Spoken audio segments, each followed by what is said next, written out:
कौन? जो शराब पिया उसी हालत में वह मर गया, हालत ज़िना में जो मर गया। आया है हदीस पाक में कि ईमान उसके सीने से छतरी की तरह निकलकर उसके सर पे हो जाता है। ईमान उसके सीने से निकल जाता है हालत ज़िना में, हालत शराब नोशी में, ईमान सीने से निकल जाता है और साइबान की तरह सर पे हो जाता है। और जब वो बंदा उस घटिया काम से अलग होता है तब वो ईमान उसके सीने में दाखिल होता है। पहले ही मुहद्दिसीन ने कमाल ईमान कहा, नूर ईमान कहा, यह सब अपनी जगह है, मगर इस हदीस से पाक का तेवर क्या बोलता है जो हुजूर ने कहा है? कमाल ईमान, नूर ईमान, ये बहुत सारी अहादीस के मतालिब और मफाहिम को देखकर और हालात को देख करके तब मुफस्सिर इस तरह की राय कायम करते हैं, जाहिर सी बात है। लेकिन इस हदीस का तेवर क्या बोलता है? ईमान उसके सीने से निकल जाता है और छतरी की तरह सर पे हो जाता है। अगर उसी हालत में वह मर जाए तो क्या हाल होगा? अगर उसी हालत में जबकि ईमान का नूर सीने से निकल के छतरी की तरह हो गया है, उसी हालत में वो मर जाए तो क्या होता है? और आजकल इस जमाने में इस तरह की मौतें कसरत से हो रही हैं। एक मेरा दोस्त था, वो दोस्त बताया कि हजरत, ए बाबा, बाबा कहाँ? एक नंबर बड़ा मसला है, इसीलिए तो मैं हमेशा कहता हूं भाई तकरीर 10 बजे करवाओ, 10 से लेके 12 2 घंटे की तकरीर करवाओ और 2 घंटे में 10 हदीस सुना दूंगा। मैं कुरान पाक की 2-4 आयतें सुनाऊंगा ताकि आने वाली नस्लों के लिए रोशनी का सामान हो जाए। उस वक्त सारे लोग फ्रेश रहते हैं, ताज़ा होकर बैठते हैं। और 12 बजे के बाद तो अच्छे अच्छे बहादुर को भी पेशाब लगने लगता है, वो तो ज़ईफ है बेचारे 70 साल 80 साल के, तो फिर उसका क्या कहना है? इसलिए तकरीर 12 बजे के बाद नहीं, 12 बजे के बाद मुशायरा, 12 बजे के बाद नातखानी, 12 बजे से पहले तकरीर हो। सारे जिम्मेदारान मदारिस हमेशा इसका ख्याल रखें, पब्लिक का ख्याल कभी नहीं करें, पब्लिक को शरीयत उस पर थोपें, शरीयत की बात उसको बताएं, उसको आपके पास इल्म है, इल्म की बात उसको बताएं। वरना ये तो बोलेगा कि नमाज की बात मत करो, आप यहाँ साहब मजा वाली बात करो, ये तो बोलेगा ही मजा वाली बात करो। तो अब आप उसकी ख्वाहिश के सामने आप घुटने टेक देंगे तो माँ बहुत दिनों के बाद फिर स्टेज पे क्या होगा वो सबको मालूम है कि जो कुछ मैं बोला हूँ फिर मैं उसको दोहराना नहीं चाहता कि मैं क्या बोला हूँ, वही कुछ होगा और होना शुरू हो गया है। इसलिए अगर चाहते हैं कि वो दिन नहीं आए तो सिर्फ एक बच्चे की तिलावत हो और एक बच्चा जो आपके मदरसे का अच्छी नात पढ़ने वाला हो उससे एक अच्छी नात पढ़वा ले, उसके बाद तकरीर हो 2-2.5 घंटे की, फिर उसके बाद एक नात हो, फिर अगर लोग चाहें तो तकरीर हो, वरना हमें ज्यादा तकरीर की भी जरूरत नहीं है। हर मजलिस में सिर्फ एक तकरीर 2 घंटे की हो जाए। और यही बंबई में हो रहा है, यही गुजरात में हो रहा है, यही और सारे राजस्थान के मुख्तलिफ इलाकों में ये है, बरकतें हैं उसकी। एक तकरीर हुई, साल भर लोग उसको याद रखते हैं, चाय पान की दुकान पे तबसरा करते हैं, मौलाना साहब ने ये कहा था, मौलाना साहब ने ये हदीस पढ़ी थी। लोग अपनी बीवी के सब बच्चों के साथ अपने घर में तबसरा करते हैं, मौलाना साहब ने एक हदीस पढ़ी थी, उस हदीस पर हम लोगों को अमल करना चाहिए। तो एक हदीस पढ़ी गई, साल भर बच्चों को और घर के गार्जियन को मालूम। और यहाँ जहाँ 5-10 तकरीरें हो जाएंगी और नात 70% हो जाएंगी तो तकरीर तो दब जाएगी। स्टेज के मौलाना साहब को भी याद नहीं रहेगा कि हजरत ने कौन सी तिलावत आयत की तिलावत की थी, तो वहां तो सारी तवज्जो नात पर चली जाएगी। इसलिए हमेशा इस बात का ख्याल रखें कि पब्लिक को कव्वाली का दिलदाना न बना, पब्लिक को साहब वो आजकल की नात क्या है, वो गाने बजाने के तर्ज पे लोग नात पढ़ते हैं तो लोगों को इश्क रसूल तो कम आता है, गाने की तरफ ध्यान ज्यादा चला जाता है। ये हमारे नए नए छोकरे जो बैठे रहते हैं बच्चे हमारे, ये बच्चे का उसी धुन पे नजर चली जाती है और वो उनकी कमर हिलने लगती है। फिर वो रसूल पाक सरकार की मोहब्बत, मदीना जाना, नमाज पढ़ना, दाढ़ी रखना, हुजूर की मोहब्बत में आंसू बहाना कुछ नहीं, सिर्फ मजा लेना है। क्योंकि ये जो धुन है ये धुन वहां से मेल खाता है, बंबई की फिल्म इंडस्ट्री से धुन खाता है। तो इसको बंद करने के लिए इन बच्चों को तकरीर सुनाइए, इन बच्चों को हदीस सुनाइए, इन बच्चों को दीन सिखाइए। अगर बचपन की एक बात दिमाग में बैठ गई तो 40 साल तक वो बच्चा उस बात को भूलता नहीं है। हम लोग भी बचपन में जो खिताब सुने हैं, 12-12 किलोमीटर दूर पैदल चल के तकरीर सुनने जाते थे हम लोग बचपन में। 12 किलोमीटर दूर, मुझे याद है जिस मदरसे का मैं अभी प्रिंसिपल हूँ वो मदरसा मेरे घर से 12 किलोमीटर दूर है। और मुझे याद है कि 7 साल की उम्र में मैं पैदल, साइकिल भी नहीं, पैदल 12 किलोमीटर दूर चल के मैं तकरीर सुनने गया था। उस वक्त में मेरे बाप ने कभी सोचा होगा, न मेरे दिमाग के किसी हाशिए में होगा कि जहां तकरीर सुनने आया हूं एक वक्त आएगा उस मदरसे का मैं प्रिंसिपल बन जाऊंगा, उस मदरसे का मैं गार्जियन और सरपरस्त बन जाऊंगा, ये कभी सोचा तक न होगा। मगर उसी मदरसे में 12 किलोमीटर दूर चल के वहां ही उसकी क्या तखसीस है वो तो एक बात मैंने कह दी। बेशुमार जलसे 10 किलोमीटर, 8 किलोमीटर, 5 किलोमीटर, 6 साल की उम्र में, 7 साल की उम्र में, 8 साल की उम्र में हम लोगों ने जलसे सुने हैं, बहुत जलसे गए। अभी भी दिमाग में वो बात, वो मंजर याद है कि कैसे मैं खेत से गया हूँ, कैसे नहर से गुजार के गया हूँ, कैसे नदी में पानी से गुजर के मैं गया हूँ, वो सारी बातें दिमाग में हैं। तब आज वो सारी बातें आज दिमाग में रहती है, उन बातों को बोला जाता है। ये छोटे छोटे बच्चे जो बैठे हैं, ये नात पढ़ के अगर भाग गए तो फिर ये इनके नजदीक किनका नाम रहेगा? उन्हीं 4-5 का नाम रहेगा, उन्हीं का नाम रहेगा। ये साहब फला उत्तराखंडी हैं, ये फला बिहारी थे, ये फला कलकत्तवी थे, ये फला साहब फला जगह के थे, यही लेगा। इसको मालूम नहीं होगा मुफ्ती आजम हिंद कौन थे, ताजुल शरिया कौन थे, आला हजरत कौन थे, कारी अलाउद्दीन संभली कौन थे, उसको मालूम नहीं होगा। इसलिए अपने बच्चों को बता दे कि तुम्हारा रहबर और रहनुमा ये उलमा है, और इनकी इज्जत करो, इनकी बात सुनो, ताकि जब कदम डगमगाने लगे इनकी हिदायत तुम्हें राह रास्त दिखाए। नारे तकबीर, नारे रिसालत। अब सुने बाबा जो मैं कह रहा हूँ, हुजूर ने क्या कहा? अर्रजुलु अला दीन Khalili, a man is on the religion of his friend. आदमी अपने दोस्त के मजहब पर होता है। सो वाच, सी, लुक एट, देख लो कि तू दोस्ती किससे कर रहा है। ऐसा नहीं कि मफाद है जमीन जगह का, बिजनेस का, कारोबार का तो दोस्ती कर रहे हैं, दीन ईमान सब लूट जाएगा। ऐसे बेशुमार लोगों को देखा उसका ईमान लूट गया, जो नजदियों से, वहाबियों से, दियोबंदियों से जिन्होंने दोस्ती की। नहीं हम बेटी ला रहे हैं, बेटा नहीं दे रहे हैं, बेटी ला रहे हैं, हम उसको सुन्नी बना देंगे। तुम तो सुन्नी बना ना सका बदतमीज, तुम्हारे सारे खानदान को वो नजदी बना दिया, सबको वहाबी बना दिया। इस तरह बेशुमार लोग हैं। मैंने बंबई में 12 साल तक एक मोहल्ले में तकरीर की है मैंने, 10-10 रोजा, 12 रोजा मुहर्रम में। एक आदमी एक गैर मुक़ल्लिद से अपनी बेटी का रिश्ता कर चुका था। इत्तेफाक से उस तकरीर की टॉपिक, चूंकि एक ही स्टेज है, 12 दिन बोलना है, वही एक सामहीन है, मगर दिमाग में बात आई, अकीदे पे मैंने खिताब किया। मैंने कहा हमारे बुजुर्गों ने इनकी गुस्ताखी की वजह से इन पर फतवा कुफ्र दिया, और ये इस्लाम का से इसका रिश्ता निकल गया। अगर तुमने उनके घर में शादी बियाह किया, समझ लो कि शादी ही नहीं होगी, क्योंकि जो मुस्तफा की तौहीन करके मुर्तद हो गया उसका रिश्ता किसी से नहीं होगा। जब शादी ही नहीं होगी तो ज़िनाए खालिस के बाद जो बच्चे पैदा होंगे, वलदुल हराम वलदुस ज़िना, ये जुमला इस कदर तीर की तरह उसके सीने पे लग गया। लड़की के बाप के मंगनी होने के बावजूद उसने रिश्ता को तोड़ दिया। नहीं होगा रिश्ता। अपनी बेटी को मैं ज़िना करने के लिए किसी गुस्ताखे रसूल के घर में नहीं भेजूंगा। अगर वो तकरीर मेरी नहीं होती, उसके सीने पे जुमला नहीं उतरता, तो उसकी बीवी तो सारी जिंदगी उसी के साथ रहती। कानून अपनी जगह। बेशुमार लोग हैं जो तलाक देने के बाद भी अपनी बीवी को रखे हुए हैं, सिर्फ बेइज्जती के डर से। ऐसे घटिया खसीस रजील लोग कम हैं, मगर हैं। तलाक दे दिया, रात में गुस्सा आया, शराब पी के आया या गुस्सा हुआ, बीवी कुछ बोली, कैंची की तरह जबान चलाई, इससे नहीं रहा गया, ये धमकी दिया तलाक दे दूंगा। वो बोली एक बाप का बच्चा है तो तलाक दे के देख ले। अब इसको गुस्सा आया, तलाक दे दिया। जब तलाक दिया, गुस्सा ठंडा हुआ तो अब बिल्कुल सो गया। उसके बाद जब उठा तो रोना धोना शुरू किया, क्या करे ऐसा हो गया। तो अब बीवी अलग रो रही है, अलग रो रहा है। अब कंप्रोमाइज कर लिया कि चलो हटाओ, मुफ्ती के पास मत बोलना। कहना कि वो एक ही तलाक हुई है। तलाक दिया 3, 4, 5, बोला कि एक दिया। हजरत एक दिया है, क्या हुआ? मुफ्ती साहब ने फतवा दी, ठीक है एक तलाक हुई है, दोनों आपस में मिल लो, कोई खास बात नहीं है। अब अलबत्ता अगर जब भी 2 तलाक देगा, ये भी उसमें ऐड होकर के 3 तलाक हो जाएगी। अब कभी इस तरह की जुमले मत बोलना। दिया था 3, यहाँ आके झूठ बोला 1। अब वो दिया था होशो हवास में आके बोला कि बिल्कुल वो पागल हो गया था शराब के नशे में। शराब के नशे में माँ को क्यों नहीं तलाक दिया? शराब के नशे में चची को क्यों नहीं तलाक दिया? शराब के नशे में अपने पड़ोस की भाभी को क्यों नहीं तलाक दिया? अपनी बीवी को पहचानता था कि मेरी बीवी है, और तलाक भी कोई चीज है, तलाक दिया जाता है जब तुमको ये होश हवास है कि ये मेरी बीवी है और बीवी को तलाक दी जाती है। जब इतना होश है तो फिर तलाक तो हो ही जाएगी। वो तो उस नशे में जब बीवी और माँ का फर्क मिट जाए, आदमी की अक्ल माऊफ हो जाए, अब होश हवास खत्म हो जाए, उस हालत में जो अपनी बीवी को तलाक दिया, कूटे को तलाक नहीं दिया, माँ को तलाक नहीं दिया, इसका मतलब है दिमाग है, झूठ बोला, हजरत से फतवा ले लिया, अब आराम से रह। अब बताइए बताइए कि वो औरत तो निकाह से निकल गई, अब तो उसके बाद जो 4-5 बच्चे वो क्या होगा उसका? सब वलदुल ज़िना वलदुल हराम।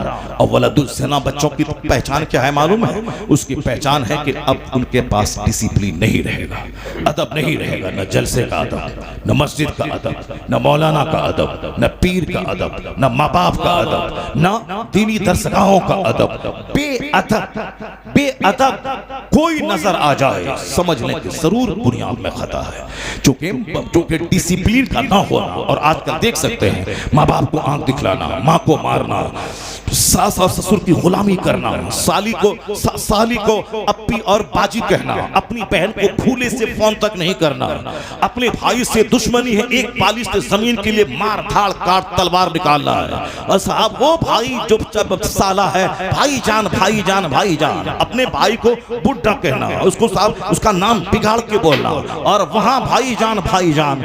जिस जमीन से पैदा हुआ, जिस पेट से पैदा हुआ, जो 9 महीना पेट में रखी, 2 साल खूने जिगर पिलाई, 12 साल नर्स की तरह कपड़े धो के तेरे पाखाने पेशाब वाले कपड़े को धोई, ये सारे एहसानात हो गए खत्म। सिर्फ एक लड़की का मुंह देखा, अब मुंह थोड़ा अच्छा था तो उसके मुंह की वजह से उसके माँ से भी प्यार हो गया, उसकी बहन से प्यार हो गया, अब वो अम्मी जान हो गई और अब्बा जान हो गए, अब साला भाई जान हो गए। और अपना जो भाई गोद में खिलाया था उसका क्या हो गया? अपनी जो बड़ी बहन जो गोद में लेके घंटों तुझको प्यार दिया था उसका क्या हो गया?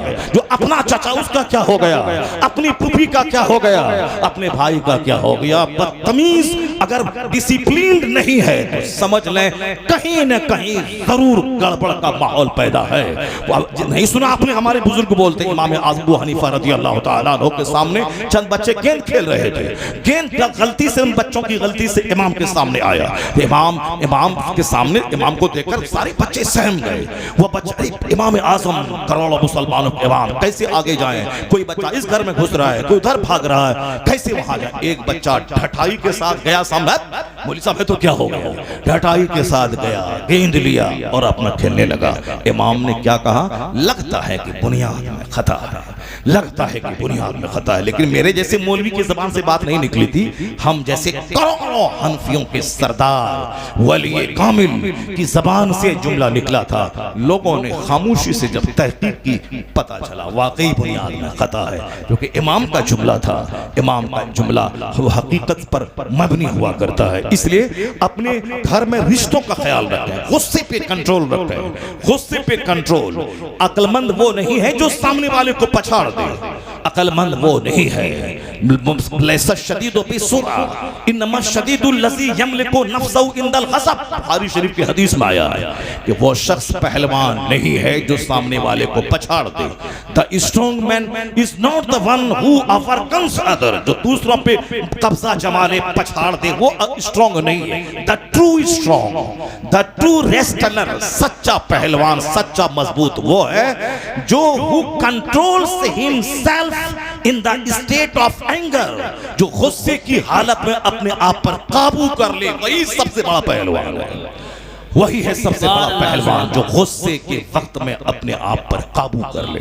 वही असल में पहलवान, वही रेस्लर है, वही बहादुर है, वही ब्रेव है, वही स्ट्रॉन्ग है। और आजकल जो कि हर आदमी कमजोर है, कमजोर ग़िज़ा, कमजोर माहौल, कमजोर सराउंडिंग्स, कमजोर इन्वायरमेंट, कमजोर दोस्त, इसीलिए सबके पास गुस्सा ज्यादा है और वह गंभीरता कम है। सबको गुस्सा आता है। जब आप सामने वाले के पास जाएं, उससे कोई मतलब आपका नहीं है तो गुस्से से बात करेगा। अगर वो 10 टका आपसे कमाएगा तो वो नॉर्मल हो जाएगा। ये सब दुनियादार किस्म के लोग, वो अखलाक कुछ नहीं है, सिर्फ पैसे को महत्व देता है। आप किसी से फोन करें, कौन बोल रहा है? अगर मतलब नहीं है तो गुस्से से बात करेगा, और अगर पता चला ये मतलब है इससे तो हाँ नहीं पहचाना आपको, नहीं पहचाना आपको, अस्सलाम वालेकुम, वालेकुम अस्सलाम। ये कमजोरों की कहानी है। वो ऐसा नहीं कि पहचान लिया तब अब नॉर्मल हो गए, वो बाअखलाक नहीं। बाअखलाक वो है जिसका अखलाक सबके साथ हो, जिसका अखलाक हर हाल में अखलाक उसका हो। ये बदअखलाकी, ये बेहयाई, ये बदतमीजी बताती है कि समाज में नाजायज बच्चों की तादाद में इजाफा हो रहा है। लोग कुफ्र बका, ईमान लूटा, हाँ ईमान गया, निकाह टूटा। इसलिए ऐसा नहीं कि बक बक करते रहे चौक चौराहे पान की दुकान पे बैठकर, नहीं नहीं मौलाना सब तो ऐसे ही बोलता रहता है, ये तो झूठ बोलते हैं, झूठ की खेती ये लोग करते हैं, ये लोग करते हैं। इसकी उनके चक्कर में मत पड़ना। मकान दुकान गाड़ी छकड़ा मॉल कॉम्प्लेक्स ये वो फला चिला शादी ब्याह सब मस्ती के, मौलाना के चक्कर में पड़ेगा तो फकीर बन के रह जाएगा। ना दौलत जमा करेगा, ना गाड़ी होगी, ना सामने वाला कोई वैल्यू देगा। वैल्यू चाहिए तो पैसा चाहिए, पैसा बोलता है, पैसा बोलता है। और जिस दिन वह पैसों की मौजूदगी में जलील होता है, जब अल्लाह ताला उसके कारोबार को ठप कर देता है, जब वो कहीं का नहीं रहता है, बेटी की शादी में नाचने कूदने में 10 करोड़ खर्चा किया, फैक्ट्री बिक गई, घर बिक गया, सड़क पे आ जाता है, तब उसके बाद आता है हजरत तावीज दे दीजिए, तावीज दे दीजिए। तावीज से ये काम होता है क्या? जो अल्लाह की नाराजगी मोल ले, जो मुस्तफा को नाराज करे, जो अल्लाह रसूल को नाराज करे, जो फरिश्तों को नाराज करे, उसके बाद वो सोचता कि मैं आराम से इज्जत के साथ रहूं, ऐसा कभी नहीं होगा। और उसके बाद कहता है कि एक तावीज ले लें, उसके बाद काम बन जाए। ऐसा दुनिया में होता है क्या कि जीने का रास्ता सिस्टम है ये, और उस सिस्टम के खिलाफ काम करेगा और एक तावीज ले लेगा, उस सारा काम खत्म हो जाएगा? ऐसा कहीं होता है? तावीज से आम का पेड़ लगा दे और वहां से सेब निकल जाए, 1 लाख तावीज उसमें डाल दें, नहीं होगा। चाहे बरेली से तावीज ले आए, चाहे बेलग्राम से तावीज ले आए, चाहे मसौली से तावीज ले आए, चाहे मुझ जैसे छोटे से फकीर से तावीज ले लें, 1 करोड़ तावीज आम के पेड़ में लगा दें और सोचें कि यहां से कटहल निकल जाए, यहां से अमरूद निकल जाए, यहां से सेब निकल जाए, नहीं होगा। आप लोग काश्तकार हैं, गेहूं लगाते हैं, गन्ना लगाते हैं, आप लोग साहब धान लगाते हैं, तो धान लगा दीजिए, उसके बाद 1 लाख तावीज बरेली मसौली के छोछा से ले आइए। फिर आप सैयद साहब है, आपकी तावीज में असर है, तावीज ले आइए और उस खेत में डाल दीजिए और सोचिए कि तावीज से या धान के खेत से शानदार गेहूं निकल जाएगा। और गेहूं के खेत में 1 लाख तावीज डालिए ताकि यहां से बासमती धान निकल जाएगा, नहीं होगा ऐसा। इट विल बी नेवर, ऐसा कभी नहीं होगा। ये कुदरत के कानून के खिलाफ है। जब कुदरत के कानून के खिलाफ है कि सेब का पेड़ चंबल में नहीं लगेगा, सेब के लिए चाहे शिमला का इलाका, सेब के लिए चाहे कश्मीर का इलाका जहां बर्फ गिरती हो। गेहूं की खेती जिस साल जबरदस्त सर्दी होती है, गेहूं की खेती जबरदस्त होती है, और जिस साल सर्दी नहीं पड़े गेहूं की खेती कमजोर हो तो उसका दाना बिल्कुल छोटा होता है। यह मुझसे ज्यादा आपको तजुर्बा है। तो जिस जहां गर्मी का मौसम है वहां गेहूं की खेती नहीं होती है। जहां सर्दी जबरदस्त पड़ती है, पंजाब में, पूरे इंडिया में सबसे ज्यादा गेहूं की खेती पंजाब में होती है, चूंकि पंजाब कश्मीर से करीब है और पंजाब में जबरदस्त सर्दी पड़ती है, और वहां से नजदीक है ये मुरादाबाद, कश्मीर से, पंजाब से, हरियाणा से, इसलिए यहां भी जबरदस्त सर्दी है। हमारा बिहार थोड़ा दूर है कश्मीर से, वहां इतनी सर्दी नहीं पड़ती, वहां भी सड़ी हुई सर्दी होती है, पर आई और चली गई, झोंका आया और चला गया। और अभी वहां गर्मी है। मैं परसों गोवा में था, वहां फैन भी चल रहा था, एसी भी चल रही थी, रूम में, कार में भी एसी, रूम में भी एसी। और यहाँ आके देखिए साहब, मैं जैकेट छोड़ दिया घर में और यहाँ मेरे पास जैकेट भी नहीं है, चूंकि गर्मी लग रही थी। और यहाँ देखिए आप वहां से करीब है, जहां सर्दी वहां सेब है, जहां सर्दी वहां अनार है। अलबत्ता जहां खूब गर्मी हो वहां संतरा की खेती होती है। संतरा की खेती होती है कहां पे? नागपुर में, चूंकि वहां गर्मी होती है। कपास की खेती होती है कहां पे? गुजरात और महाराष्ट्र में, चूंकि वहां का माहौल क्लाइमेट गर्म होता है। आम की खेती होती है कहां? वो समंदर बंगाल की खाड़ी के किनारे ज्यादा, बंगाल में, आंध्र प्रदेश में मछली की उपज ज्यादा होती है, आंध्र प्रदेश में धान की खेती होती है, आंध्रा में, तेलंगाना में, बाजू में उड़ीसा है, बंगाल है, वो ज्यादा पूरे हिंदुस्तान की आधी खेती उस इलाके में होती। अब तो आप समझ गए होंगे, मैं कोई काश्तकार फार्मर नहीं हूं कि मैं सब खेती की तफसील आपके सामने मैं रखूं। एक बात मैंने बता दी, चूंकि मुझको एक बड़ी बात समझाना है, इसीलिए मैंने उस बात को समझाने के लिए मैंने ये एक छोटी सी मिसाल पेश की है। जैसी जमीन वैसी फसल, जैसी जमीन वैसी फसल, जैसा दरख्त वैसा फल, और हर दरख्त से हर फल नहीं निकलता, और हर जमीन से हर तरह की फसल पैदा नहीं होती है। जब ये बात समझ गए तो अब मैं आपसे कहता हूं, ये आज जो हमारा समाज लुच्चों से भर रहा है, डकैतों से भर रहा है, चोरों से भर रहा है, गुटखा खोरों से भर रहा है, सिगरेट और बीड़ी पीने वालों से भर रहा है, आलिमों और माँ बाप के एहतराम न करने वालों से भर रहा है, फिल्म साजों से भर रहा है, साथ इश्क बाजी करने वालों से भर रहा है, हराम खोरों से भर रहा है, डकैतों से भर रहा है। कभी गौर किया आपने कि आखिर ऐसा क्यों हो रहा है? अब बच्चा हो गया शरीर शराबी पापी, आए हजरत तावीज दीजिए। ऐसा होगा कि आम का पेड़ हो, तावीज लगाते हैं वहां से सेब निकल जाए? नहीं होगा। जैसी जमीन वैसी फसल, जैसा दरख्त वैसा फल। जब ये बात समझ गए तो माँ का पेट जमीन है, अब बाप उसमें बीज डालने वाला है।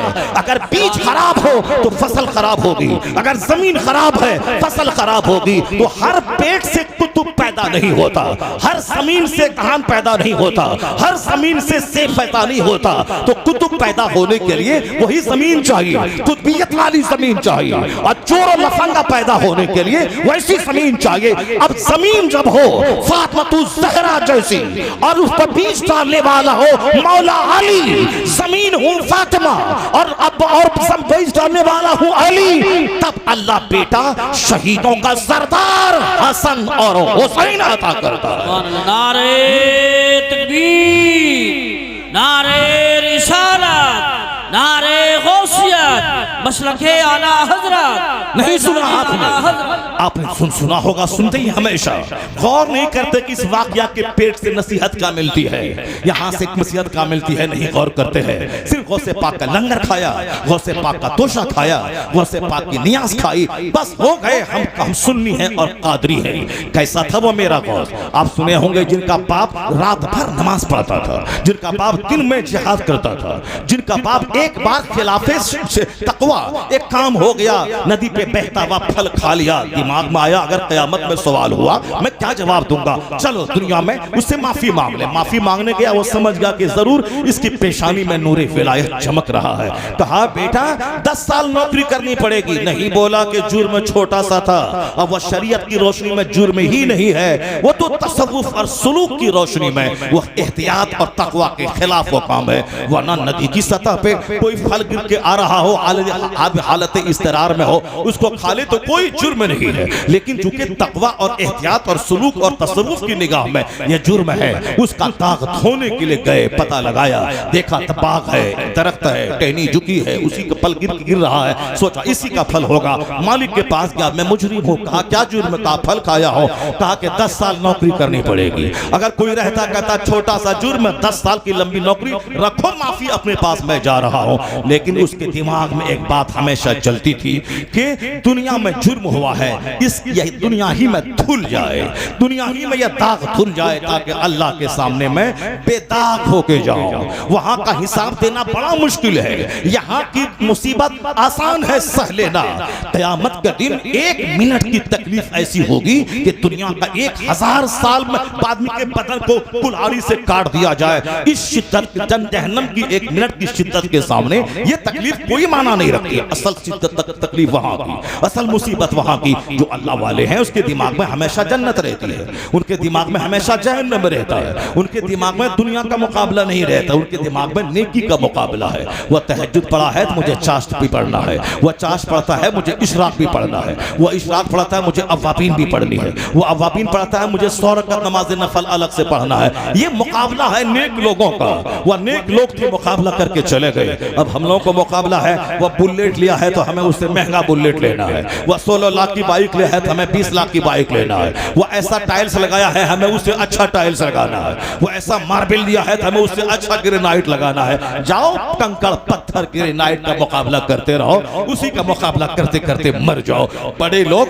पत्थर का मुकाबला नहीं करते, बड़े लोग अखलाक का मुकाबला करते हैं, वह कैरेक्टर और कंडक्ट का मुकाबला करते हैं, वह इल्म और तकवा का मुकाबला करते हैं। नौजवान का माफी करो का 10 साल का मंजूर है, 10 साल की नौकरी हुई अब माफ करो का अब भी माफी ना होगी। एक शर्त और है, एक लूली लंगड़ी अपाकिज कौम की बेटी है, निकाह करना पड़ेगा। वो अगर वो हमारे जैसा होता तो कहता छोटा सा जुर्म है, 10 साल की नौकरी है, उसके बाद ये लूली लंगड़ी की शर्त आपने क्यों रख दी? मगर नहीं, अल्लाह से डरने वाला का ठीक है, जब यही शर्त ठहरी तो मुझे कबूल है। लूली लंगड़ी अपाकिज गोंगी से भी निकाह कबूल है, शादी कर ली। शबे उरूसी में देखा हुस्नो जमाल की मुजस्समा बेटी है। चौंक गए, घर से बाहर निकला, बोला था लूली लंगड़ी अपाकीज़ा हुस्न जमाल की तस्वीर है। जब लड़की के वालिद ने देख के कहा बेटा मैं समझ गया तू क्यों वापस आया, वही है तेरी बीवी, वही है मेरी बेटी, उसी से हुआ है तेरा अक्द। मैंने जो बोला था लूली लंगड़ी अपाकीज़ गोंगी, इस माना कर कहा था कि मेरी बेटी कभी जबान से खिलाफ हक कोई बात नहीं बोली है, इसीलिए मैंने गोंगी कहा। हाथ से कोई गुनाह नहीं हुआ है, इसीलिए मैंने उसे लूली कहा।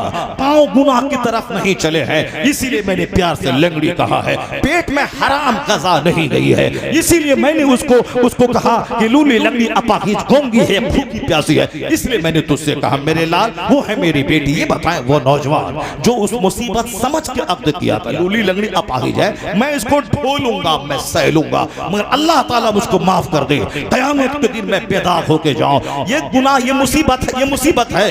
लूली लंगड़ी अपाकीज़ को खिलाओ पिलाओ पेशाब पखाना करवाओ, ये मुसीबत है, मगर ये मुसीबत आखिरत की मुसीबत के सामने कुछ नहीं है। कबूल कर लिया। अल्लाह से जो सौदा करता है, अल्लाह से जो सौदा करता है, वह कभी खसारे में नहीं रहता है। ये सौदा अल्लाह से हुआ है। अल्लाह की मोहब्बत में लूली लंगड़ी से अक्द कर लिया, यह सोच के नहीं कि करामत से देख लिया कि वो अच्छी है, हुस्न जमाल की देवी है, करामत से देख लिया। नहीं, करामत से नहीं देखा, वह फैक्ट समझ करके लूली से निकाह कर रहा हूं, लंगड़ी और अपाकीज़ गोंगी से शादी कर रहा हूं। हकीकत में जो तारीख का जो पेज बोल रहा है वो यही है, करामत समझ के नहीं कि वो हाँ देख लिया मैंने, ये ऐसे ही बोल रहे हैं, वो नहीं, वो अपनी दानिश्त में वो लूली लंगड़ी समझ के निकाह किया। लेकिन जब उसका इनाम ये मिला, जो अल्लाह से सौदा करता है वह खसारे में नहीं रहता है। जब हुस्नो जमाल की तस्वीर देखी सजदा रेज हो गया, इलाही मैंने तो आखिरत की कातिल इसको उठाया था, और तूने इसे इस वक्त का सबसे बड़ा इनाम बना के तुझको तूने अता फरमा दिया। अल्लाह से जो बिजनेस करता है, अल्लाह से जो सौदा करता है, उसका इनाम ऐसा ही होता है। कड़ाके की सर्दी में नहा के देखें, फजर की नमाज पढ़ के देखें, दिल में कितना इत्मीनान नसीब होगा।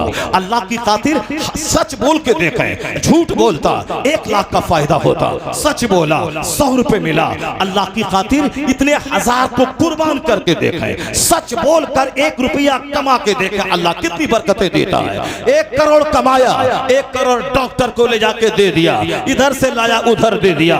10 कमाया और आराम से चैन की गहरी नींद लिया, दिल भी मुतमईन है, बाल बच्चे भी अच्छे हैं। ये उन खरबों रुपए से बेहतर है जो उन हरामखोरों को कभी नसीब नहीं है। अल्लाह से बिजनेस करके देखिए, अल्लाह से मुसीबत मोल लेके देखिए, सच बोल के देखिए, हराम छोड़ के देखिए, बिस्तर छोड़ के नमाज पढ़ के देखिए, काली कलोटी दीनदार औरत से शादी करके देखिए। अगर सिर्फ मुखड़ा देखा, नफ्स की बात मानी, चेहरा देखा, ये नहीं देखा कि जवान हुई है 18 साल में, शादी हो रही 38 साल में, जवान होने के ये 20 साल कैसे गुजरे, कहाँ गुजरे, कैसा गुजरा, हॉस्टल में कैसे रही, स्कूल में कैसे रही, कोचिंग सेंटर में कैसे रही, अपने बाप के घर में जवान होने के बाद 20 साल तक कैसे रही। नहीं आपने पूछा, न आपने पता लगाया, सिर्फ नाक देखा, आंख देखा, सिर्फ चेहरे का गोश्त देखा, हाइट देखा, रंग देखा, कह दिया कि ओके। जब पता चला बाद में उसके 4 हमल चोर दरवाजे से सदर हॉस्पिटल में गिराए जा चुके हैं, कहा नहीं वो तो मेरे लिए ही पैदा हुआ है। खबीस को खबीसा चाहिए,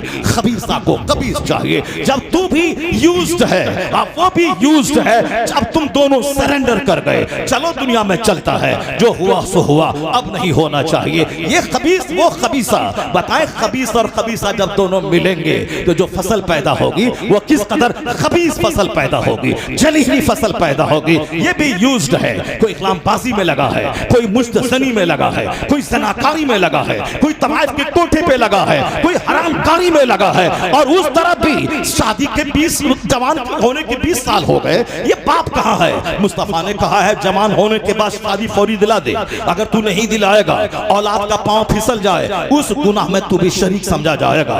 पांव फिसले लड़की का मुजरिम हो बाप, पांव फिसले लड़के का मुजरिम हो बाप। बुखारी की हदीस में आया है, ऐसा नहीं कि कोई कमजोर हदीस है, बुखारी शरीफ में आया है, जवान होने के बाद अगर औलाद की शादी में ताकीर हुई, ताकीर निकाह की वजह से बच्चे का पांव फिसल गया या लड़की का पांव फिसल गया, उस जुर्म में माँ बाप शरीक समझे जाएंगे। इसीलिए तुम शादी फौरी दिला। ये जो आज जनाकारी फैल गई है उसमें देर की शादी का 90% दखल है। मुस्तफा मुस्तफा से हट के लोगों ने फैसला शुरू किया, नहीं लड़की पढ़ रही है, एमए करेगी, पीएचडी करेगी, उसके बाद उसकी शादी होगी, पीएचडी करने की उम्र होगी 40 साल। 40 साल के बाद औरत बूढ़ी हो जाती है, 50 साल के बाद मर्द बूढ़ा हो जाता है। साहब 10 साल मैट्रिक का हो रहा है, उससे पहले 5-6 साल ऐसे गुजर गए, इंटरमीडिएट के 2 साल हो गए, 3 ईयर डिग्री ऑनर्स के 3 साल हो गए, पीजी के 2 साल हो गए, पीएचडी के 4 साल हो गए। उसके बाद साहब जॉब तलाशने में टाइम लग गया, 30 साल की हो गई, 40 साल की हो गई। अब साहब शादी नहीं, जॉब लगेगी, नौकरी लगेगी, तब शादी होगी। उधर भी लड़का, उन्होंने 10+2 किया, 3 इयर्स ऑनर्स डिग्री क्लास किया कॉलेज में, पीजी किया, पीएचडी किया, नौकरी की तलाश की, उम्र हो गई 35 साल, 40 साल, नहीं जॉब मिलेगा तब शादी होगी। चाहे इस बीच में हर महीने तवाइफ के कोठे पे जाए चलेगा, मगर नौकरी मिलेगी तब शादी होगी। मैं कहता ए बेयकीना, तेरे घर में 5 लोग हैं, सारे लोग उसी कमाई में खा रहे हैं। अगर इस जवान बेटे की बीवी एक आ गई, एक परिवार बढ़ गया, तो उससे क्या हो जाएगा? उसके लिए 1 लाख की नौकरी चाहिए, नौकरी करेगा तब खाना, तब वह एक औरत आएगी, तब वह खाना खाएगी।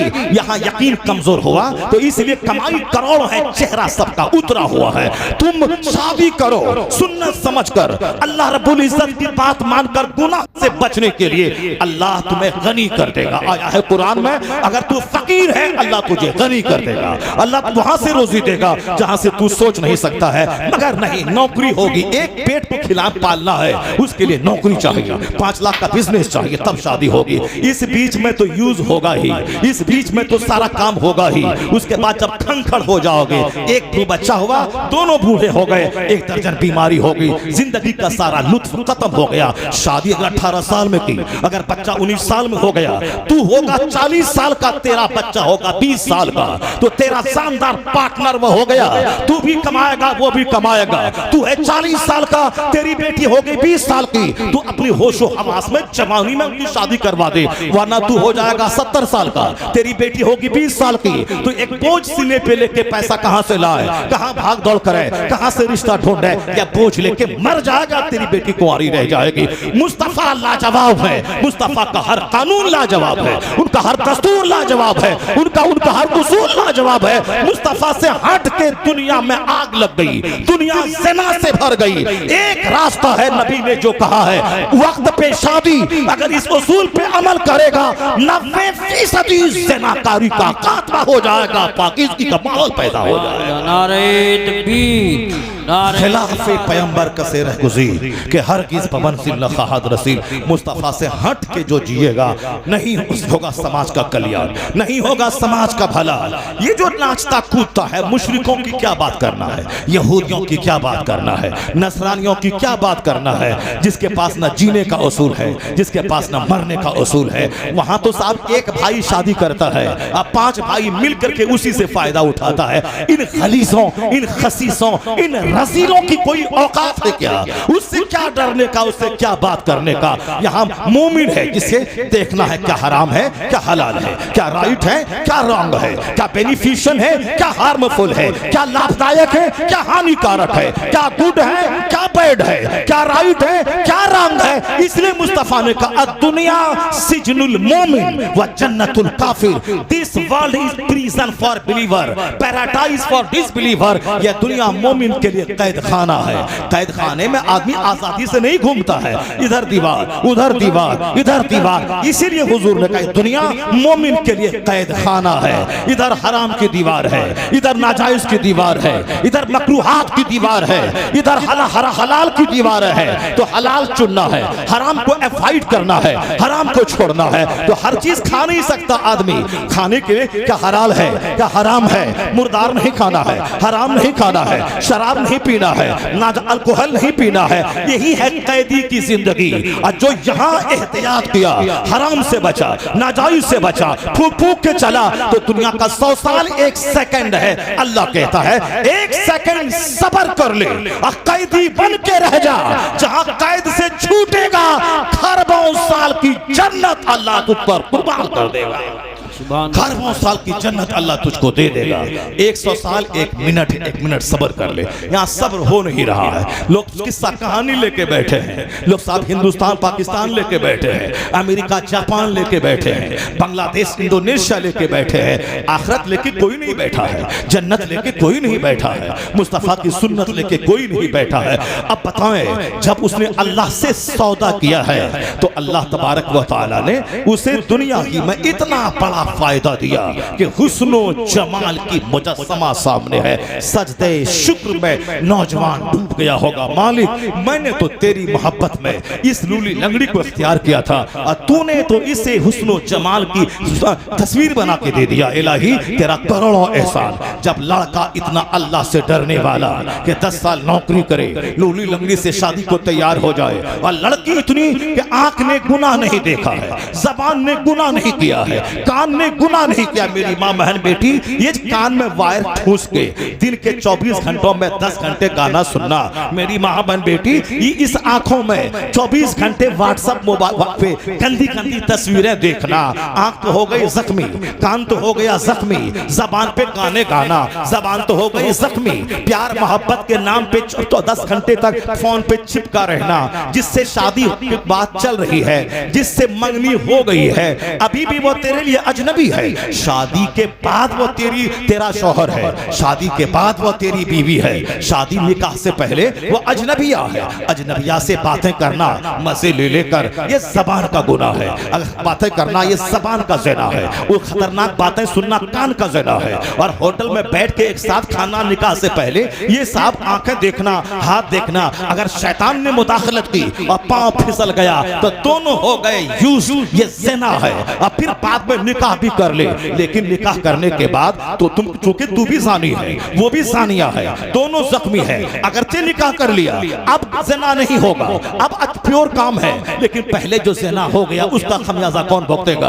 पहले जो हो गया उसका खमियाजा कौन भुगतेगा? तू भी यूज्ड है, वो भी यूज्ड है। अब बच्चा महा यूज्ड पैदा होगा, बच्चे के बदन में जज्बात का तूफान होगा, वो महापापी, महाशराबी, महाज़िनाकार, महाबदतमीज पैदा होगा। देख नजारा, मां लाजवाब है, न जबान ने कता की, न हाथ ने कता की, न पाँव ने गुनाह किया, न पेट ने गुनाह किया, न कान ने गुनाह किया। गुनाहों से सेफ, उधर नौजवान भी गुनाहों से सेफ। वह दोनों जब मिलकर इज़्दिवाजी जिंदगी गुजारने लगे, रहने लगे मियाँ बीवी की तरह, उन दोनों के मिलन के बाद जो अल्लाह ने फसल दिया है, जो अल्लाह ने फल दिया है, उस दरख्त से वह फल कौन था?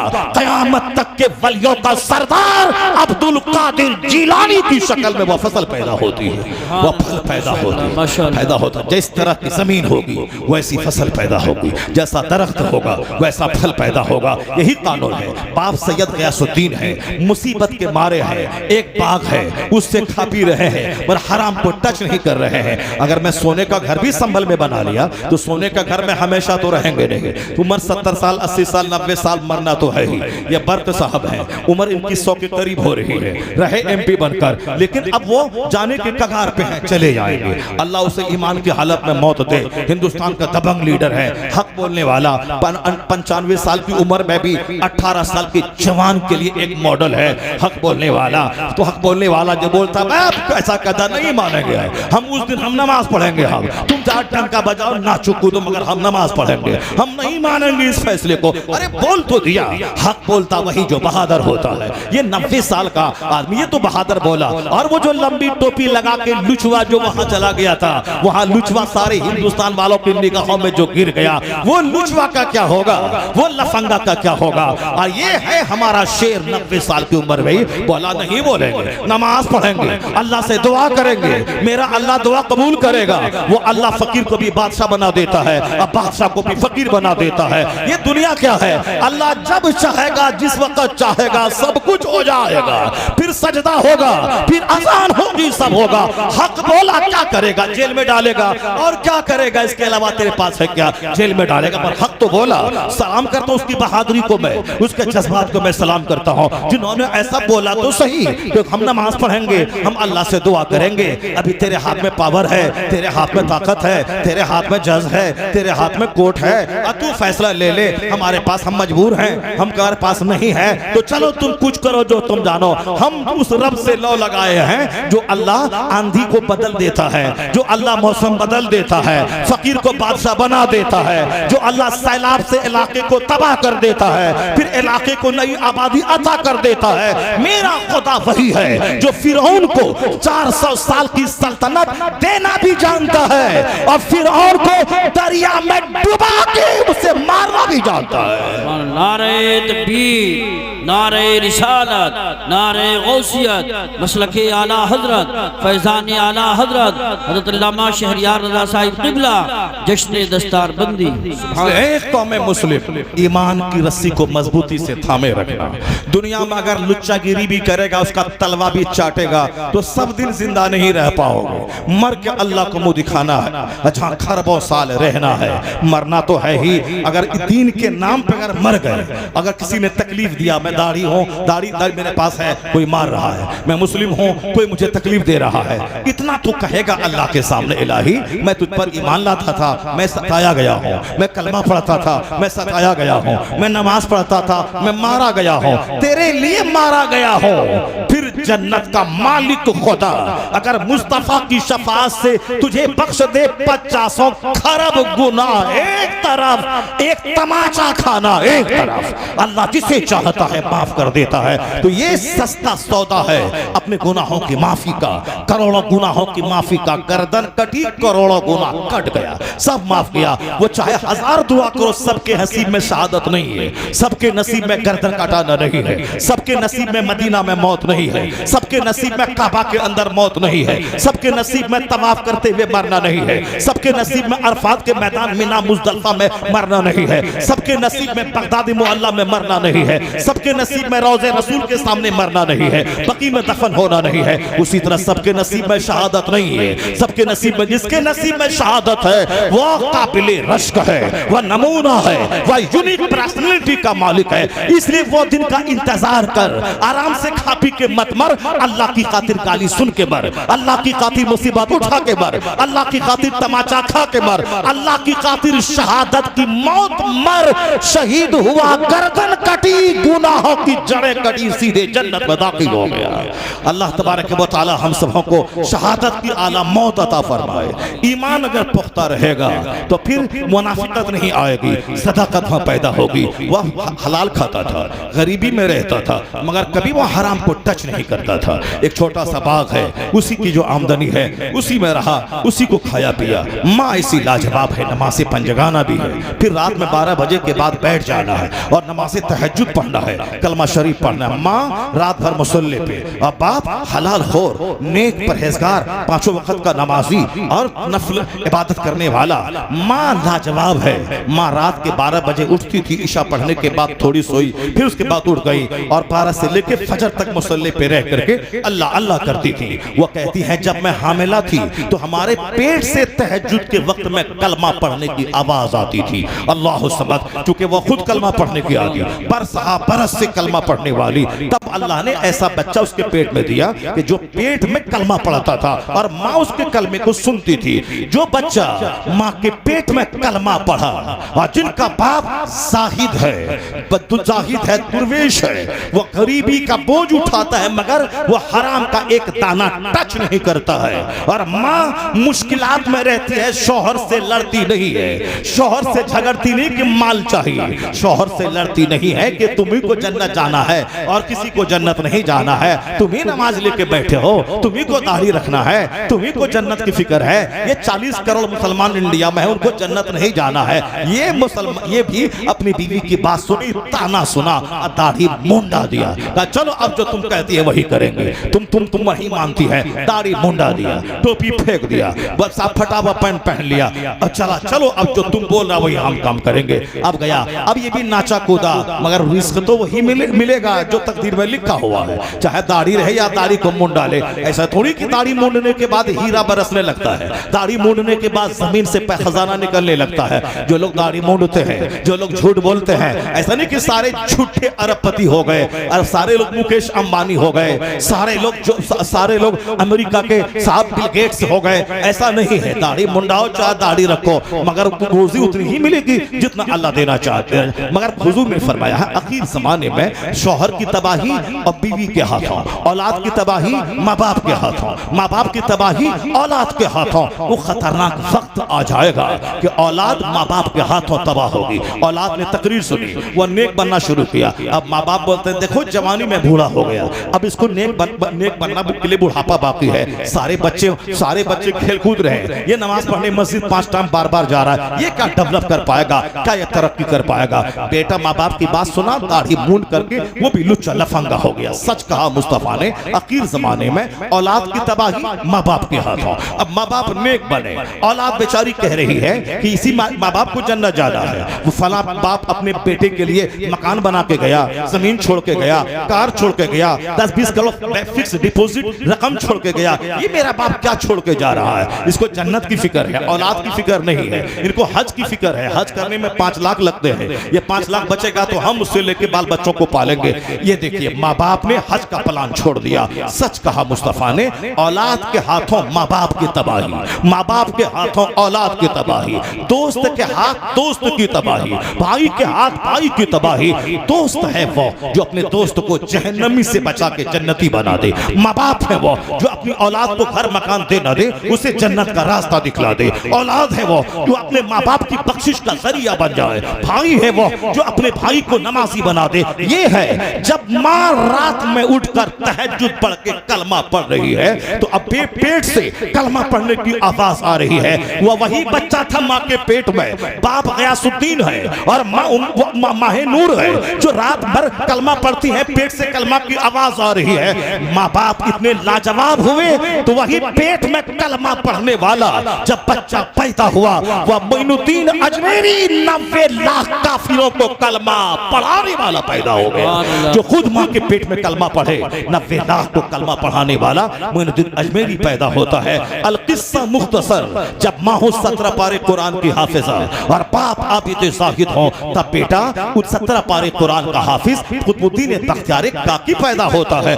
और जब बाप हो मुफ्ती नकी अली का जैसा आलिम बाअमल और माँ हो तहज्जुद गुजार, तब बेटा मुजद्दिद आजम अहमद रजा का पैदा होता है। और जब बाप हो अहमद रजा खां और माँ हो तहज्जुद गुजार, तब बेटा हुज्जतुल इस्लाम मुफ्ती आजम हिंद पैदा होता है। और जब दादा हो हुज्जतुल इस्लाम और बाप हो मुफस्सिर आजम हिंद और नाना हो मुफ्ती आजम हिंद और माँ हो जेवरात बेचकर मंजर इस्लाम चलाने वाली, तब उसी कोख का बच्चा 10 करोड़ मुरीदों का मुर्शिद बरहक अख्तर रजा का अज़हरी पैदा होता। नारे तकबीर, नारे रिसालत, नारे गौसियत, मसलके आला हजरत, फैजान आला हजरत, उलमाए अहले सुन्नत। जैसी जमीन वैसी फसल, जैसा दरख्त वैसा फल।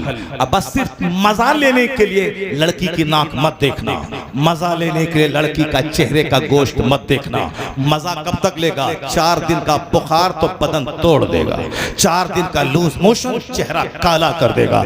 नहीं सुना तुमने मसनवी शरीफ में मिसाल देने के लिए अल्लामा रूम वलियों के सरदार ने क्या कहा था? अल्लामा रूम कहते हैं कि एक बादशाह का शहजादा एक गरीब रियाया की बेटी पे आशिक हो गया, उसी के लिए दिन भर सोचते रहना, पूरा बदन हाथ गल गया। बादशाह नेक था, उसने सोचा ये मेरा शहजादा उस गरीब रियाया की बेटी पे फरेफ्ता हो गया है, कैसे इसको रोका जाए? वजीर ने कहा कि बादशाह सलामत, आप मुतमईन रहें, मैं उसे रोक दूंगा। उनको आपको बेइज्जती का डर है कि मैं बादशाह हूं, वह नेक आदमी है। बेटा उसका किसी तरह से नजर पड़ गई, एक वजीर की बेटी, सिपाही की खूबसूरत बेटी पे नजर पड़ गई, उससे उन्होंने इश्क लड़ाना शुरू कर दिया। उसकी एक तरफा इश्क हो गया, खूबसूरत थी, दिल ही में क्या वो उससे हम शादी करेंगे। मेरा बादशाह, मेरा दादा बादशाह, मेरा खानदान बादशाहत का एक मामूली आदमी की बेटी से कैसे शादी करें? दिमाग में ठान लिया, उसी फिक्र में खुलता चला गया। बादशाह भी बीमार रहने लगा, मैं बेटे को कैसे रोक लूं, कैसे समझाऊं? वजीर ने कहा कि आप मुतमईन रहें, मैं समझा दूंगा। मसनवी शरीफ हिदायत वाली किताब, जो पढ़ेगा अमल करेगा वली बन जाएगा। आज भी इतने 100 साल गुजर गए, अल्लामा रूम की किताब के 70 से नूर टपकता है। आदमी की जिंदगी में रोशनी से परे प्रेरणा मिलती है। कहते हैं कि बादशाह के वजीर ने कहा मैं ठीक कर दूंगा। तो बादशाह के वजीर ने उस गरीब आदमी जिसकी बेटी पे उसका शहजादा आशिक था उसको खाने की दावत दी कि बादशाह के शाही महल में खाने की दावत है और खाते वक्त अपनी बेटी को भी ले आना, उसकी भी दावत है। चुनांचे उनको दावत दिया, वक्त पे उनको आना है, बाप को भी आना है, साथ में बेटी को भी आना है और शाही महल में एक रूम उसको दे दिया गया, यहीं तुम अपनी बेटी के साथ यहीं पर दावत है, शाही दस्तरखान बिछेगा, वहां खाना खाना है। शहजादे को कान में कहा कि जिससे तू इष्ट करता है उस माशूका को मैंने बुलाया है, उस माशूका को बुलाया है।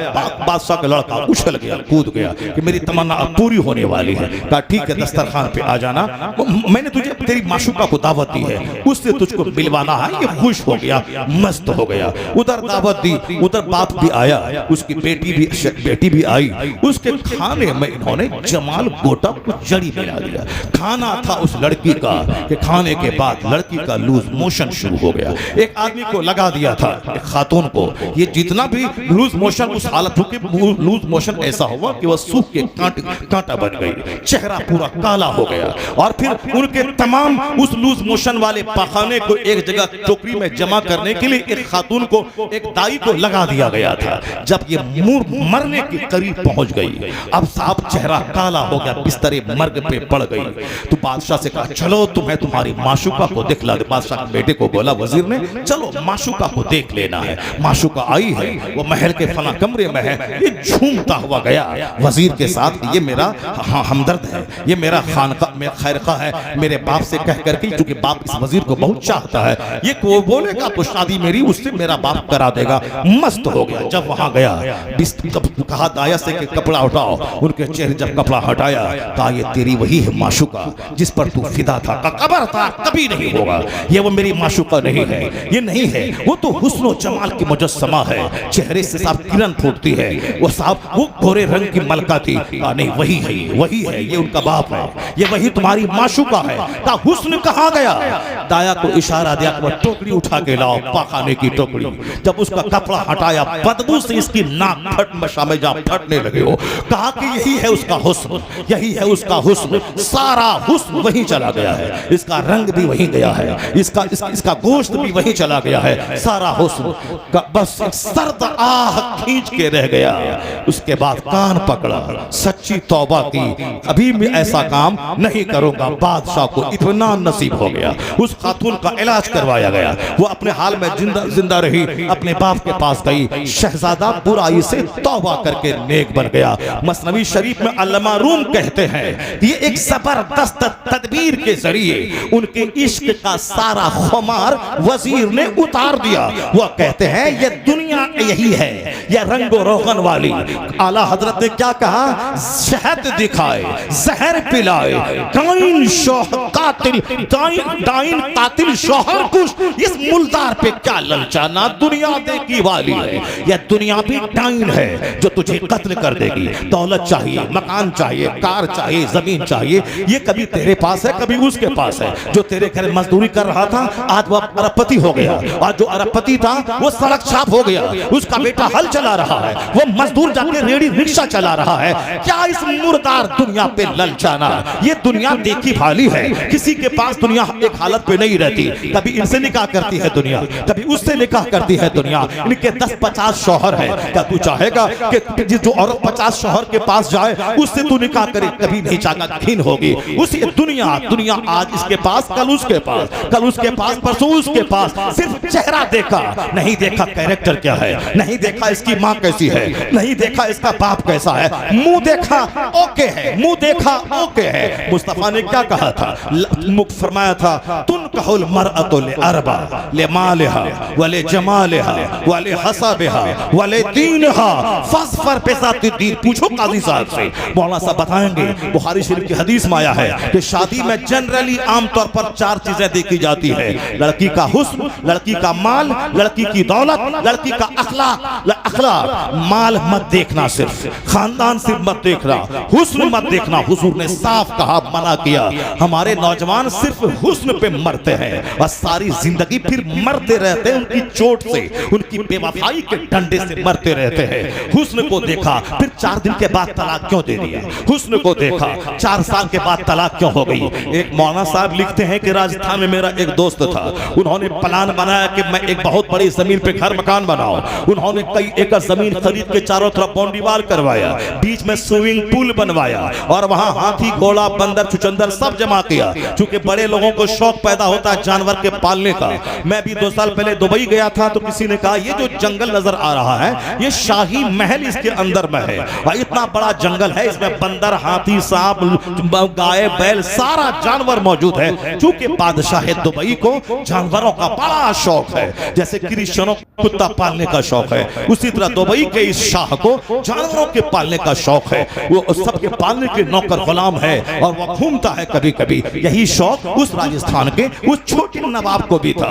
उन्होंने बाउंड्री वॉल करवाया, बीच में तालाब खुदवाया, उसमें स्विमिंग पूल बनाया, हाथी घोड़ा लाया, कार भी खरीदा, चूंकि इसी जमाने की बात है, कार भी है, हाथी घोड़े भी हैं और चारों तरफ कई एकड़ जमीन में बाउंड्री वॉल है। और अब सोचा कि सब कुछ है, पर लड़की अगर काली कलोटी आ गई ये सारे महल का हुस्न खत्म हो जाएगा। इसलिए सोच समझकर खूबसूरत परी लाई जाएगी जिसको देखो तो कलेजा ठंडा हो जाए, ताकि मकान का हुस्न, बीवी का हुस्न, जिंदगी में मजा मिल जाए, खूब इंजॉय करो। और कितनी दौलत मैंने कमाया है, इंजॉय हो जाए। तो इंजॉय अल्लाह ने जन्नत में रखा है, ये दुनिया में इंजॉय है ही नहीं। बेटा अच्छा है तो दामाद खराब है, दामाद अच्छा है तो बेटी बीमार है, बेटी बीमार है तो अपने बीमार है, दौलत है तो सेहत नहीं है, सेहत है तो दौलत नहीं है, दौलत और सेहत है तो बीवी चोड़ेल और भूतनी मिल गई है, और बीवी अच्छी है तो बच्चे अपाहिज पोलियोग्रस्त हो गए हैं, बीवी बच्चा सब सही है तो पड़ोसी दुश्मन, हासिद और जलने वाला दुश्मन मिल गया है, पड़ोस दामाद अच्छा मिला तो समधी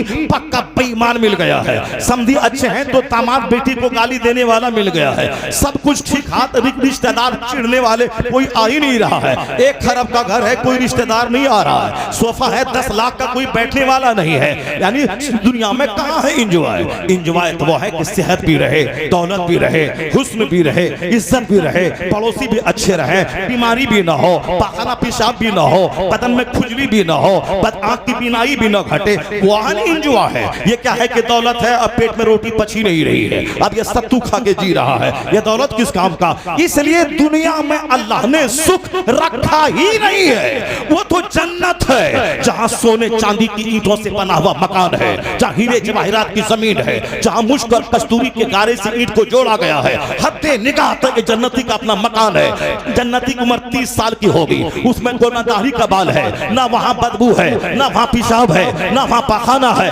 ना वहां कोई दुश्मन है, ना शोर हंगामे की आवाज है, ना कोई चिढ़ने वाला है, ना कोई जलने वाला है, ना नेमत के डूबने का अंदेशा है। दुनिया में तो आज नौकरी है, कल बर्खास्त हो जाएगा, आज मदरसे में है, कल ट्रस्टी निकाल देगा, आज मस्जिद में है, कल मुतवल्ली निकाल देगा, आज साहब नौकरी में है, गवर्नमेंट निकाल देगी, आज हम बादशाह हैं, कल फकीर बन जाएंगे, आज साहब मेरा अमीर है, कल बिजनेस नहीं चला गरीब बन जाएंगे। ये अंदेशा सबके दिमाग को झंझोड़ के रखता है, ये अंदेशा सबके दिमाग में है। अगर निकल गया तो क्या होगा, तो कारोबार नहीं चला तो क्या होगा, अगर जवान बेटा मर गया तो क्या होगा, अगर हमको फालिज मार गया तो क्या होगा, अगर हम पर दुश्मन ने हमला किया तो क्या होगा, अगर बेटा रास्ते में एक्सीडेंट कर गया तो क्या होगा। एक अंदेशा है सबको, अमीर को भी, गरीब को भी, इमाम को भी, मोहसिन को भी, मौलाना को भी, पीर फकीर को भी। इस दुनिया में सब अंदेशों में जी रहा है। जन्नत में कोई टेंशन नहीं है, वहां 30 साल की उम्र रहेगी, कोई बूढ़ा नहीं होगा, न बाल सफेद होगा, न कोई बीमारी आएगी, न पसीने की बदबू है, न पेशाब पाखने की तकलीफ है। 70 बीवियां हैं, 30 मर्दों के बराबर सोहबत की ताकत है। वहां शराब की नहर जारी है, लबनन खालिस की नहर जारी है, दूध की नहर, शराब पाकीज़ा की नहर, असलम मुस्तफा की नहर। वहां कई हजार नौकर गुलाम जो मोती की तरह चमकते हुए गिलमान होंगे। वहां की लज्जतें कभी कम नहीं होंगी। डेली बिरयानी खाया खाए तो अच्छी नहीं लगती है। जन्नत में हर दिन मकान का हुस्न दोगुना होगा, खाने का हुस्न दोगुना होगा, वह मजा किरकिरा ना होगा। हकीकी इंजॉय जन्नत में अल्लाह ने रखा है। इसीलिए अल्लाह के रसूल कहते हैं कद अफलहा मन अस्लमा, जो ईमान लाया वो कामयाब हो गया, और जो जन्नती हुआ वही असल कामयाब हो गया। सुभान अल्लाह। नारे तकबीर, नारे रिसालत, नहीं है दुनिया में होश। चाहे डीएम बन जाओ, चाहे एसपी बन जाओ, चाहे 1000 बीघा जमीन जो, तो दुनिया में जब दुनिया में इंजॉय ही नहीं है तो क्यों परेशान होने का, क्यों दुनिया में झूठ बोलने का, क्यों दुनिया में हराम खाने का, क्यों दुनिया में लुच्चा लफंगा बनने का। जब वहां 70 बीवियां मिलेंगी तो दुनिया में क्यों किसी लुच्ची लफंगी औरत से निकाह करके अपनी आने वाली नस्लों को खराब करने का, क्यों करने का। सब्र कर। हुजूर ने फरमाया ला तज़व्वजुहुन्ना ले हुस्निहिन्ना। साफ लफ्जों में सरकार ने फरमाया उनके हुस्न की वजह से निकाह मत करना। 90% लोग मुस्तफा की इस हदीस को ताक पे रख दिया और नफ्स की बात मानकर सिर्फ हुस्न की बात, खूबसूरती की बात, ये है कलवा कलोटा। ये नहीं देखता कि मैं कलवा हूं, मगर मेरी बीवी चाहिए हुस्न जमाल की देवी करीना। हेमा मालिनी की नौकरानी चाहिए, हेमा मालिनी की बहन चाहिए। ये कलवा है। अगर उसको हेमा मालिनी चाहिए तो हेमा मालिनी को भी तो धर्मेंद्र जैसा खूबसूरत आदमी चाहिए। मगर ये चाहता मैं जैसे कलवा रहूं, नाक मेरी टेढ़ी रहे, मेरा कद छोटा रहे, मेरी उंगली छोटी रहे, मैं टेढ़ा रहूं, मैं उचक के चलूं, सब चलेगा, मगर बीवी मेरी हो करीना, मेरी खूबसूरत हो। बताइए ये कलवे को भी ख्वाहिश पैदा हो गई है। साहब नौकर गुलाम को जिसकी नाक टेढ़ी है वो भी खूबसूरत नहीं, कुछ भी हो, कुछ न दे मगर खूबसूरत होना चाहिए। अरे देख मुस्तफा ने क्या कहा, वाला अमतुन सौदाओ ज़ातो दीनिन अफजल। मुस्तफा कहते हैं काली कलोटी दीनदार औरत तेरे हक में बेहतर है। काली कलोटी दीनदार औरत तेरे हक में बेहतर है। ये नौजवान बोला नहीं हुजूर ने कह दिया ठीक है, सरकार की बात सच्ची है, मगर मुझको खूबसूरत चाहिए। ठीक है बेटा, खूबसूरत चाहिए। खूबसूरत करके लाया। 4 दिन उसकी बीवी रही। 2-4 महीने के बाद इनका छोटा भाई इससे ज्यादा खूबसूरत था। नाक लंबी थी, आंख बड़ी थी, एट्रैक्टिव पर्सनालिटी थी, हैंडसम था, स्मार्ट था। चूंकि वो भी हैंडसम है, स्मार्ट है, खूबसूरत है, उनका दिल उसके छोटे भाई पे चला गया। अब बोलती है तुम मेरा शौहर हो, दिल्ली जाओ, कमा के लाओ, कार चाहिए, मकान चाहिए। गया हुआ कमाने के लिए, कहा कि अब मैं साल लग गया, अब मैं घर आ रहा हूँ। कहा नहीं, यहाँ तेरा सारा काम चल रहा है, सब मजे में है, खेती बाड़ी हो रही है, दुकान चल रहा है, सब मजे में है, सारा काम चल रहा है, तुम वहीं रहो। 5 साल के बाद आना, एक शानदार सा घर बनाएंगे, शानदार सा बाग खरीदेंगे, शानदार सा महल बनाएंगे, शानदार सा स्विमिंग पूल बनाएंगे, उसमें हाथी घोड़ा होगा, खूब झूमेंगे, जिंदगी का एंजॉय करेंगे। अब ये वहां 4 साल कमा रहा है, फौजी फौज में है, यहाँ पड़ोसी मौज में है, सारा काम चल रहा है। अब जब वो कलवा वहां से आया है दिल्ली से, अब जब यहाँ देखा, अरे ये क्या हो गया, बीवी मेरी लूट गई, मेरा घर तबाह हो गया, मेरी बीवी लूट गई, ये क्या हो गया।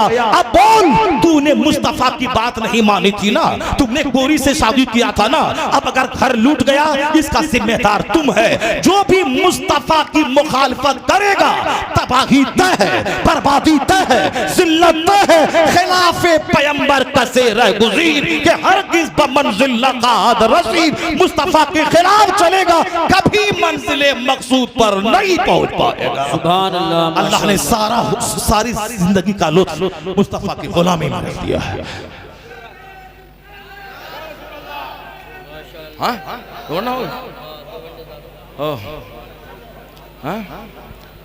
अल्लाह तबारक व तआला 2 घंटा करें, 2 घंटा हो गया, हमको तो लग रहा है कि 1 ही घंटा हुआ है। कैसे होगा। अल्लाह तबारक व तआला हमको आपको सबों को दीन सीखने और दीन सुनने और दीन पर अमल की तौफीक अता फरमाए। बातें बहुत सारी कंप्यूटर में हैं, लेकिन चूंकि मोहम्मद अली भाई को बात भी करनी है, इसलिए इस तरह की बेशुमार बातें हैं, मगर जो मैं कह चुका हूँ बहुत नसीहत का एक मजमुआ पहुंच गया। सिर्फ अमल की ज़रूरत है, सिर्फ अमल की ज़रूरत है, सिर्फ अमल की ज़रूरत है। जो आयत में पढ़ना चाहता था, अगर मैं उस आयत को मैं अभी टच करूंगा तो उसमें कम से कम आधा घंटा लग जाएगा। और जो हदीस में पढ़ना चाहता था, जो हालांकि बहुत सारी हदीसें मैं पढ़ जाऊँ, लेकिन जो पढ़ना चाहता था उसमें आधा घंटा लगेगा। इसलिए वो इंशाअल्लाह अगले साल अल्लाह ने चाहा तो वो आयत भी पढ़ूंगा और फिर पढ़ूंगा। आज सिर्फ इतना रख लें कि नर्वस होने की कोई ज़रूरत नहीं है। बिल्कुल कुरान पढ़ें, कुरान समझें, हदीस पढ़ें, नेक बने, आने वाली नस्लों को कुछ दे के जाएं। अगर आपने मजा किया जवानी के बाद, जब बुढ़ापे में जाएंगे सब खेल खत्म हो जाएगा। इसलिए जब बूढ़ा होना ही है, ये मजा किरकिरा होना ही है, क्यों नहीं आने वाली नस्लों पे नजर रख के शादी की जाए। हुस्न का जलवा 5 साल रहता है, और वो भी जब लड़ाई झगड़ा शुरू हुआ सारा नशा उतर जाता है। आने वाली नस्ल, मेरा बच्चा जोकर ना हो, मेरा बच्चा लोफर ना हो, मैं मर भी जाऊं तो मेरा बच्चा कब्र पे जाके कुरान पढ़ने वाला हो जाए। हर नमाज के बाद बोले अल्लाह मगफिरली व लिवालिदैया। काबा जाए कहे अल्लाह मगफिरली व लिवालिदैया। गुंबद खजरा देखे तो कहे अल्लाह मगफिरली व लिवालिदैया। अजमेर बगदाद बरेली जाए तो बोले अल्लाह मगफिरली व लिवालिदैया। दूसरों को बोला कि कुरान खानी करवाएगा तो बिरयानी और 10 टका की लालच में आएगा। उसका बाप तो मरा नहीं कि जो दिल से पढ़ेगा। जिसका अपना बाप मरा है वो जो कब्र पे जाके 3 बार कुल अल्लाह अहद पढ़ेगा, वो जो आंसुओं के साए में 50 आदमी की दुआ कबूल ना हो, इसकी दुआ कबूल हो जाएगी। क्योंकि जिस दुआ में आंसू निकले वो दुआ कबूल होती है। मैंने कहा था ना कि दुआ की कबूलियत के लिए हलाल ग़िज़ा शर्त है, और दुआ की कबूलियत के लिए पर्दा औरतों का शर्त है। आया है हदीस में, जिस कौम की औरतों के पायल की आवाज अजनबी मर्द के कान में जाए, उस कौम के मर्दों की दुआ को अल्लाह रद्द कर देता है। तो पता चला दुआ की कबूलियत के लिए हलाल ग़िज़ा जरूरी है। दुआ की कबूलियत के लिए माँ बहन बेटियों का पर्दे में रहना जरूरी है। अगर बेपर्दगी हुई तो मर्द काबा में भी दुआ करे, दुआ कबूल नहीं होगी। अगर हराम खाया, मर्द काबा में जाके दुआ करे, दुआ कबूल नहीं होगी। अगर हलाल खाया, बीवी पर्दे में रही, किराए के घर में रहा, नमक रोटी खाया, हलाल खा के काबा ना गया, मोहल्ले की मस्जिद में अगर दुआ करेगा तो हराम के पैसे से जो हज करेगा, जो दुआ काबा में कबूल ना हो, हलाल खा के तुम्हारे मोहल्ले की मस्जिद में वो दुआ कबूल हो जाएगी। हलाल खा के जो मोहल्ले की मस्जिद में दुआ करेगा वो दुआ कबूल हो जाएगी। हराम खा के काबा में भी जाएगा, दुआ कबूल नहीं होगी। इस बात को हमेशा गिरह बांध के रख लें। दूसरों का मुंह नहीं देखना है। कुरान क्या कहता है, हदीस क्या कहती है, हुजूर क्या कहते हैं, शरीयत क्या कहती है, इसको देखना है। अल्लाह तबारक व तआला हमको और आपको सबों को नेक बनने, मुस्तफ़ा का गुलाम बनने की तौफीक अता फरमाए। हदीस सुनने, कुरान सुनने, उस पर अमल की तौफीक अता फरमाए। आमीन। व आखिर दाअवाना अल्हम्दुलिल्लाहि।